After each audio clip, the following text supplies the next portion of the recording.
We get a move on here on the right stand, and amid the Karnataka poll eve, Congress crisis continues, and this is in Rajasthan. Days after Rajasthan Chief Minister Ashok Gehlot in Dholpur claimed that Vasundhara Raje Scindia and two other BJP MLAs helped him save his Congress government in 2020.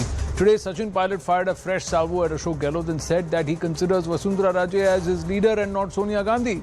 He also questioned if this was the reason that no action had been taken against Vasundhara Raje government in alleged corruption cases, despite repeated requests. Sachin Pilot's all-out attack has once again highlighted that all is not well within the Congress party as Rajasthan gears up for the assembly elections. But it also throws the spotlight onto the BJP. Joining us now is Rajavardhan Rathore, BJP MP and also hails from the state of Rajasthan. Rajavardhan Rathore ji, namaste. Thank you for your patience and regret the delay in coming across to you on the story. We were on the Kerala story on the right stand earlier. But first, let me ask you, what's the story in Rajasthan? Who's calling the shots? Vasundhara Raje Scindia ji, Ashok Gehlot ji, Sachin Pilot ji, or someone else? Well, Rajasthan would have expected better performance by the present government. Unfortunately, it seems that rest of Rajasthan doesn't seem to exist for the present Congress government. So for them, it is only their MLAs, and perhaps so because their only mission for the last 4.5 years seems to be to stay in power. And for that, they have gone to any extent to make that possible. Now, I don't think so. Congress in Rajasthan even needs an opposition because they have enough opposition within the Congress party. And they have gone to any extent to pull down each other. Like I said, they have just completely forgotten about rest of the Rajasthan, about governance, about social welfare schemes, about everything, law and order. I mean, Rajasthan is number one in rapes in the entire country. 18 rapes per day. 106 women are kidnapped or sexually assaulted every day. I mean, this is just tip of the iceberg. But they are not bothered with this. I mean, I don't want to make a political statement here, but I think I should. Priyanka Gandhi, who, she speaks about ladki hoon, ye kar dungi, wo kar dungi, but she hasn't even visited a single victim of rape in Rajasthan, but she's been to Ranthambore many times. So, obviously, the focus is entirely elsewhere. This is the problem in Rajasthan. But Rajavardhan Rathore ji, the charge is self-obsessed. Or the claim made by the current CM is that the former CM helped him stay afloat. So, Anand, there are PCs after PCs done by Congress people themselves, accusing each other, and it almost seems to be like a competition between them to prove who's more corrupt, who's more gaddar, So, like I said, they don't need an opposition. So, these are political slugfest between themselves. And now, since you've spoken about Gehlot Sahab, let me tell you, he's a pop psychologist. So he made a statement a couple of months ago wherein he saw the rape victims and he became a pop psychologist and he said half of them are lying. He went to a person who was in the hospitalized. He was a government official who was beaten up by one of Congress's MLAs. He went to the person and he became an X-ray machine there. He said, the doctor said he's got multiple fractures and he said, no, he's got only 5 bones fractured. So Gehlot Sahab can do anything and he can come up with any statement. But what he says about himself can't be untrue, right? What he speaks about everybody else can be debated and we'll speak about that. But what he speaks about himself is truthful and he says, I will return the money. This is Gehlot Sahab saying that CM Gehlot will return the money to all the MLAs if they've spent it on personal expenses. And this is not 10, 20 rupees, this is like 100, 200 crores.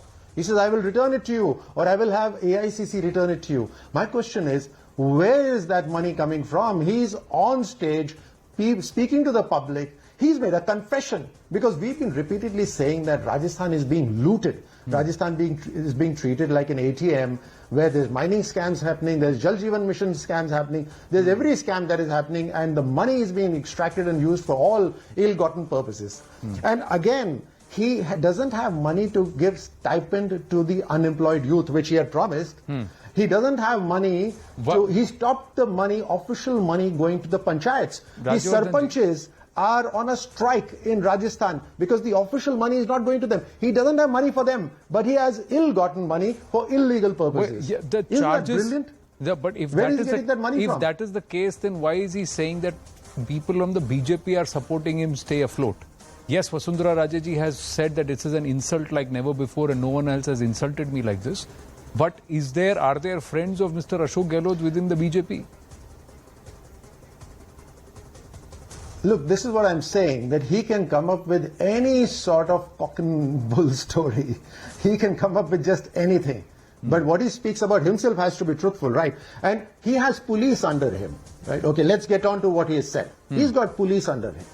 He's held inquiries. The very MLAs that he's casting aspersions on and saying that you have taken money, they are ministers in his cabinet. What are they doing as ministers in his cabinet? And what are they even doing as MLAs? Why hasn't he expelled them? Why hasn't Congress expelled them? So he gives them all sorts of rewards to stay with him. The inquiry has been ordered. The police is with him. Nothing is happening. Nothing is coming out of that inquiry. And yet he says that so-and-so helped me, so-and-so helped me. And here we are discussing on the national television. So this is what I'm saying. Total lack of governance. And they are entirely responsible. They're trying to, and this is basically the kitchen cabinet playing out in Rajasthan. The puppets are moving in Rajasthan, but the strings are being pulled in Delhi. And this is one family. So the mother is supporting one, the daughter supports another, the son himself is looking for support. Now, this is what is happening. So in the mother supporting one is you're saying Sonia This is what they're doing in Rajasthan. So Sonia ji is supporting Ashok Gehlot, the daughter Priyanka Vatra is supporting Sachin Pilot, I'm sure and the I'll son leave Rahul that Gandhi is leave- looking for I'm somebody. sure I'll leave a for little support. bit for your imagination. But in this case, in all of this, where does I Sachin said, Pilot I think feature? I can leave a little bit for your imagination. In all of this, my final question, where does that leave Mr. Sachin Pilot? What is he endeavoring to do? And is there a door or a window open for him within the BJP? I don't think so, Anand. I should be speaking anything about him, but what I should be speaking is about people of Rajasthan. Now, people of Rajasthan, they have really suffered. The youth have suffered. For 5 years, there's been total misgovernance in Rajasthan. Paper leak has become an industry in Rajasthan. I mean, people prepare for examinations for years. They spend money. And poor people don't have as much money for tuitions, but yet they spend money. And when they appear for the examination, the paper is leaked out. So many issues like this. So it's not Mr. Youngster Sachin, but I think it is the young people of Rajasthan who need to be spoken about. Right. And 5 years in their life is a very important time. Right. 5 years perhaps in our life is not so important at this age, but at their age, 5 years can make or mar their life. And this is what has happened in Rajasthan. Well, and the present government has completely forgotten about the young people of Rajasthan itself. So Prime Minister Narendra Modi is going to be in Udaipur on a development pitch, a railway station that's going to be reworked, and he's going to be there tomorrow. Is that the beginning of BJP's poll campaign in Rajasthan? Well, we've been speaking about the corruption in Congress. We've been continuously for the last 4.5 years been speaking about lack of governance. We've been speaking about women, but yes, of course, now there's hardly any time left for governance in Rajasthan. It's already election time. So the Prime Minister, obviously, it's the national schemes, mind you, that are reaching the public. Free rations are reaching the public, and they're very happy with that. It's sustaining their life. Jal Jeevan Mission, such an important water reaching every household in Rajasthan, such an important scheme. 27,000 crores given by the central government to Rajasthan, but only 5,000 crore have been spent. No portion of Rajasthan's portion in it has been, the responsibility of Rajasthan has been contributed to this money. So I think obviously the Prime Minister is very concerned about Rajasthan. Rajavardhan Rathore ji, thank you very much for your time. Without saying much, you have also hinted and indicated a lot. So I hope the viewers are able to decipher that. Appreciate your time. Thank you very much. Namaste.